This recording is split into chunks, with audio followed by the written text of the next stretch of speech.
Gail from Denver wanted to see another original recipe, so I went digging in my grandmom's treasure chest, and her pecan bars are a great treat all year round. So while your oven is preheating to 350 degrees, let's hear about those first pecans. Jesus, may I ask a question? Of course, Peter. What's on your mind?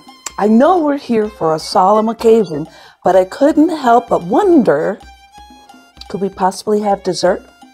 You know, just a little something sweet to finish the evening?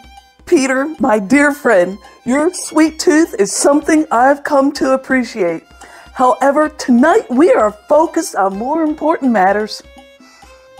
But Jesus, it's our last supper together. Can't we indulge just a little? All right, Peter, if it means that much to you. Behold, Peter, for you I present a plate of heavenly divine pecans. Pecans, Jesus? That's it?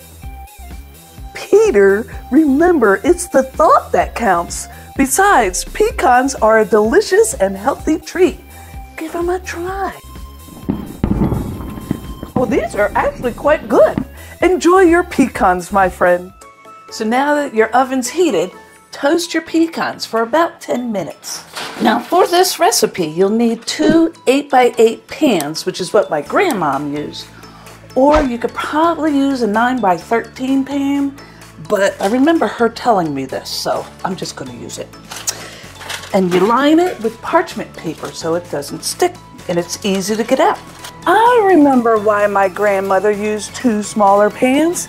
If the filling leaked under the parchment paper in a 9x13-inch pan, it would be really hard to get your bars out of the pan.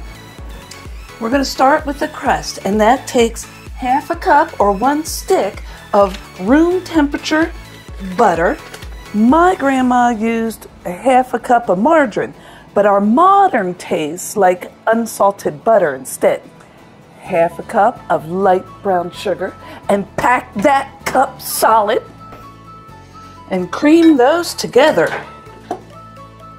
Now, in a separate bowl, whisk together 1 1/3 cup of all-purpose flour and half a teaspoon of baking powder.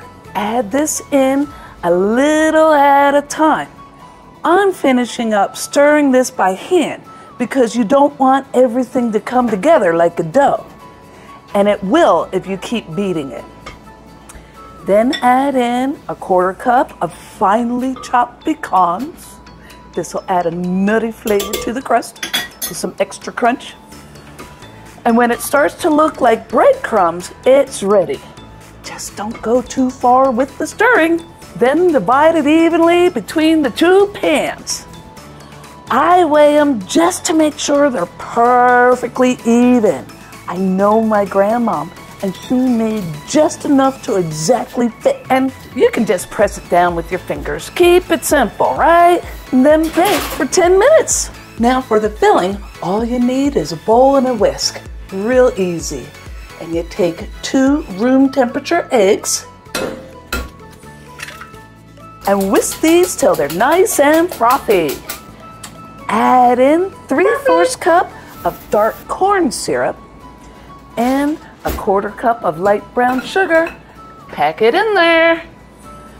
3 tablespoons of flour, a half a teaspoon of kosher salt, 1 teaspoon of vanilla, 3/4 cups of coarse chopped pecans. Thoroughly stir these all together and then divide evenly between your 2 pans. Now, if you want, you can add extra chopped pecans on top if you like, if you're a pecan fan. And bake for 20 minutes. These are so cool looking when they come out, aren't they? Allow them to cool in the pans and cut them into 2-inch bars. Oh, math. 2 times 16 equals 32 bars. This is a great make-ahead treat.